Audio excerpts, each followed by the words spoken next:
Hi everyone, so welcome back to my channel. It's been a while. I feel like I start every video like this these days, but this time I actually have a really good excuse. I was taking out my wisdom teeth on the right side and I was out of commission for about 2 weeks. I'm finally back to myself and I just wanna have a talk. I've made a similar video, I think in 2022. I discussed the book trends that I liked and that I hoped are going to carry over, and the trends that I hated that I wished just stopped existing. I think this video is going to take long, so I am going to let you go and brew yourself some tea or make yourself some coffee to then tuck in and be cozy with me. In the meantime, I'm going to light a candle for ambiance because I just like how this candle smells.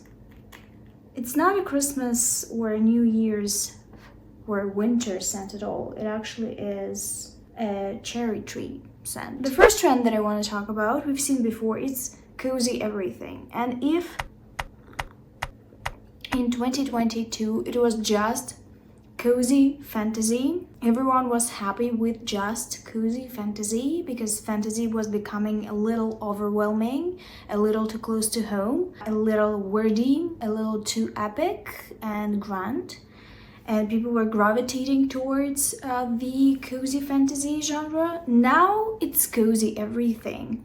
I'm seeing so many books that are just marketed as cozy books. The genre really doesn't matter much because the storyline itself revolves around a cozy place. And now we're getting not just cozy fantasy, but also cozy romance and cozy crime and mystery.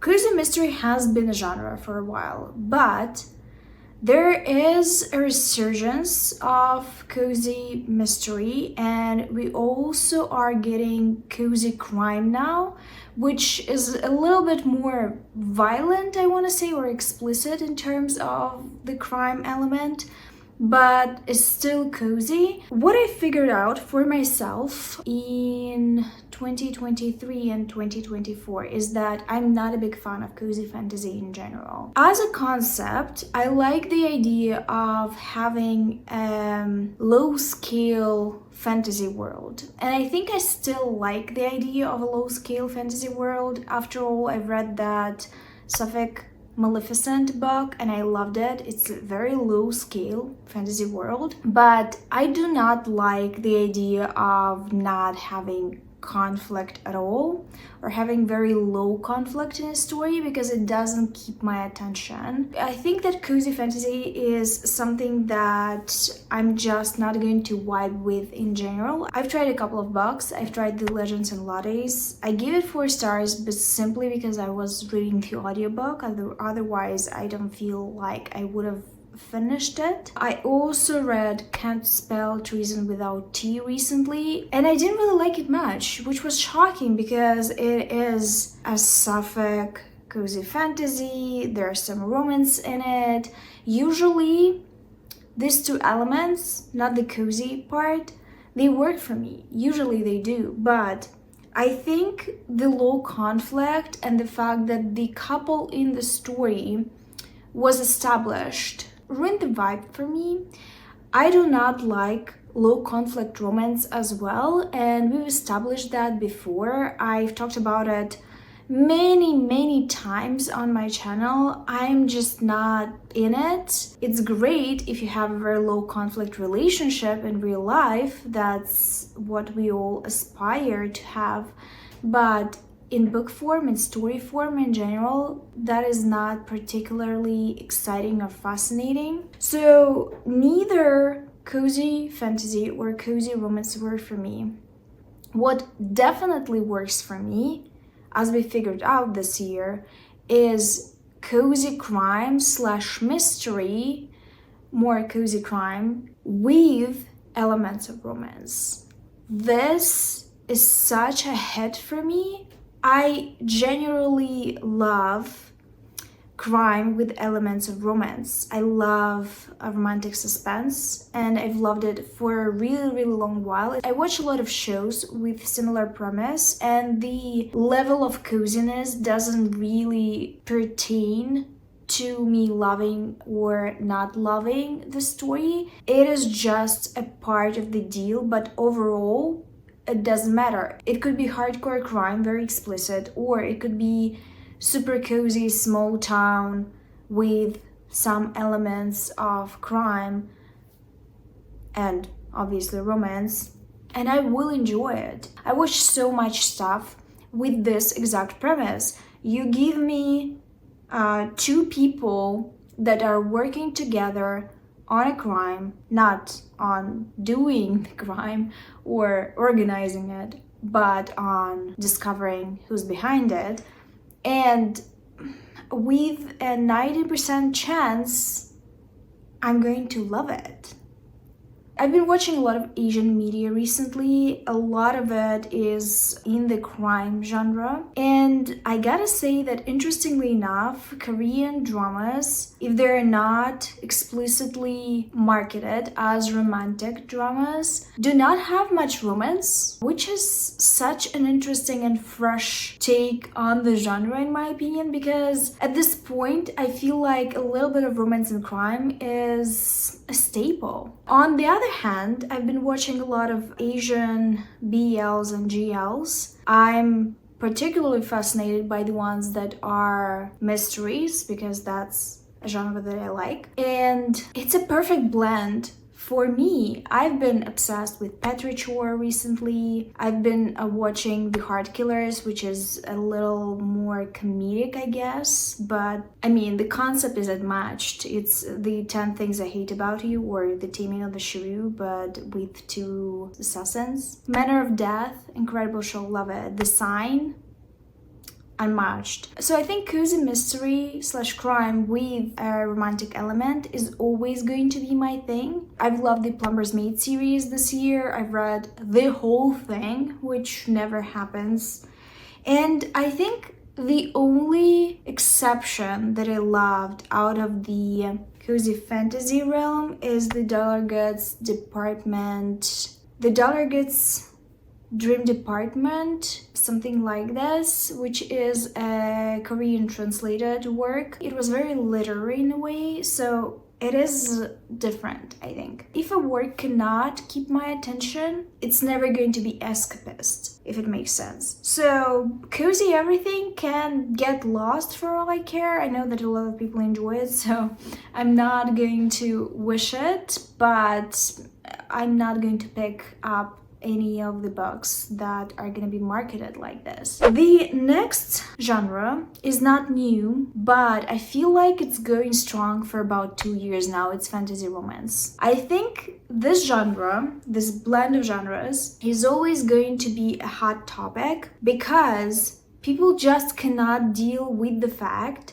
that some of it is going to be romance heavy and some of it is going to be fantasy heavy. I feel like at this point there should be some kind of a distinction that is going to be clear for everyone, so the consumer would be able to pick up something they could potentially enjoy. But 2 years passed and the progress is not progressing, so I feel like this is gonna be a very hot topic for a while. There is a bit of a trend inside of a trend that I don't like actually. I don't mind fantasy romance all that much. That Maleficent book I loved and I feel like it was excellent. I feel like the blend of fantasy romance was very balanced. What I genuinely see, and that is common with self-pub for most part, but also with trad publishing as well, is all these fantasy romances for most part feature the degradation of female rights, and the women in the stories are always in subservient positions, and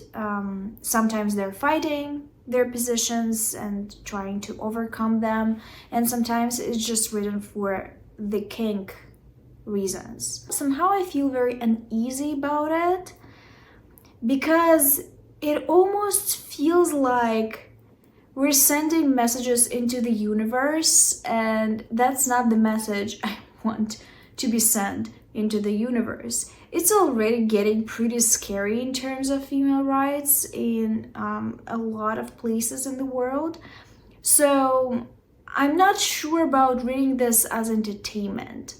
No judgment though if you like it. I personally don't. So I feel really weird that it's such a big staple in the genre. It feels like every second book features it. And I am just not obsessed. It's something that is very common in dark romance as well. But dark romance doesn't pretend to be something that it's not. We all know what dark romance is and why it's called dark romance in the first place. So it just feels different. Perhaps I'm overreacting. Maybe it's the books that I've seen around, the books that are reviewed often. But as a concept, fantasy romance doesn't bother me. I'd say fantasy and romance is the perfect combination. I've read some books that are great, but there are certain trends inside of the trend that do bother me. The next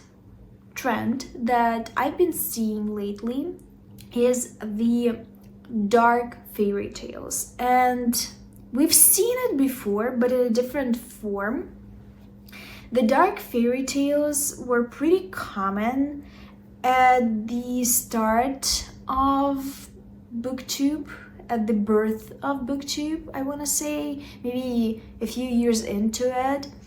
And these fairy tales were simply Disney retellings from the point of view of villains, which is not my thing because I don't think Disney is very interesting conceptually. I think it's very limited. I think it's very simplistic, but I do like fairy tales as a genre. Can we call it a genre? I feel like we can call it a genre. The dark fairy tale trend that is happening right now is actually up my alley, because now we're not focusing on villains per se, we're just focusing on the underlying messages behind the fairy tales. We're bending the fairy tales, we're tapping back into the fairy tale roots, as in darker roots. Tekken Fisher comes to mind. Dark fairy tales that are trending right now are full of gothic influences, and they're full of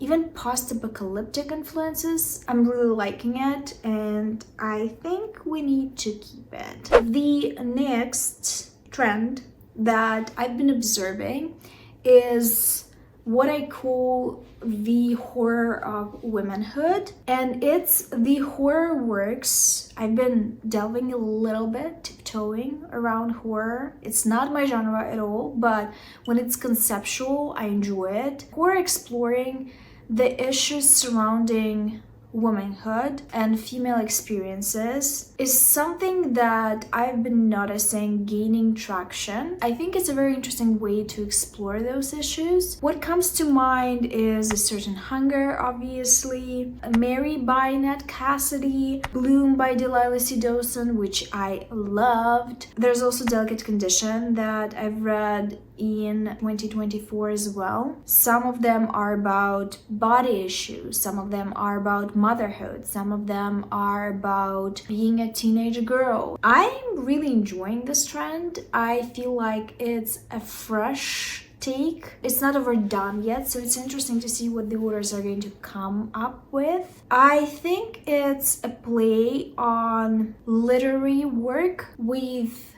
similar themes, but it's just a very different packaging. Literary fiction is not as approachable, so it's an interesting storytelling technique, I guess, to discuss these issues through a more mass market genre. The next one that I want to talk about I call spicy gimmicks or sexy gimmicks, and it's something that we've seen before.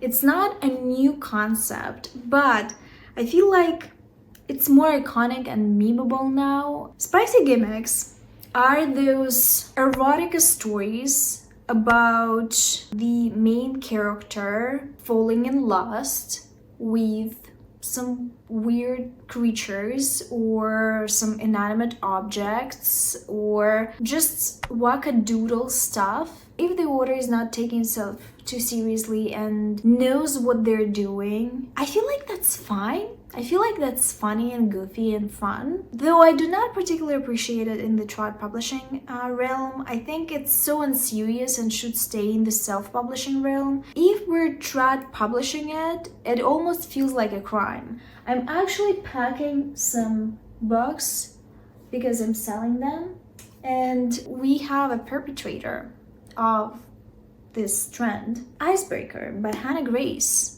whose king is struggling Gru. I know that it is memorable, and I know why the authors do it, because you want people to talk about it. You want the virality part of it, you want the novelty part of it, you want people to market your book for you.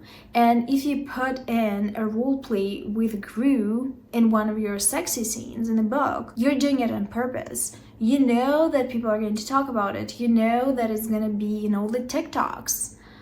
And people are going to buy the book out of curiosity. That's obvious why the authors do it. I'm not a particularly big fan. It does make the book memorable, though I feel like we should have less of that in traditional publishing because it's so unserious. Another romance-related trend is the holiday themed romances. There's just so many of them now, and at this point it's getting really boring. They're obviously more Halloween and Christmas romances. They get the most traction because they are big holidays, though Halloween, sorry, what kind of a holiday is that? I've seen some Hanukkah stuff and I've seen some St. Patrick stuff.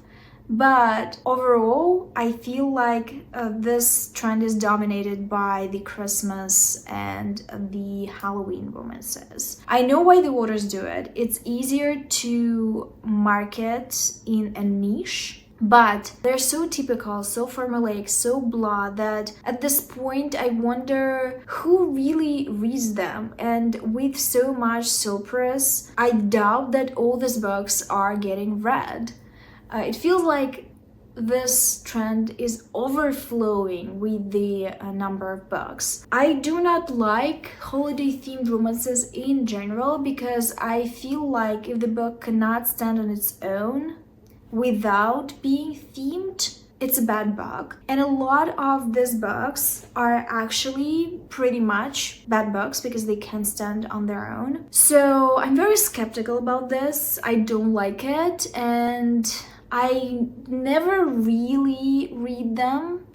I've done one video on Christmas/holiday romances in the past, and I've hated most of the books except for Kiss for Me, but this is an exception. It's a book that can't stand on its own. You take away the Christmas element and it's still bomb.com. It's still solid. The last trend that we're going to talk about, which might have been a trend before, but I've never noticed because I can be a little clueless sometimes. It's the Asian media, the Asian novels. Obviously, the Asian media has been super popular in the past 20 years, but different types of media, obviously. Manga and anime has been popular since I was a teenager. I feel like we've finally come to a place when not just dramas are super popular and common,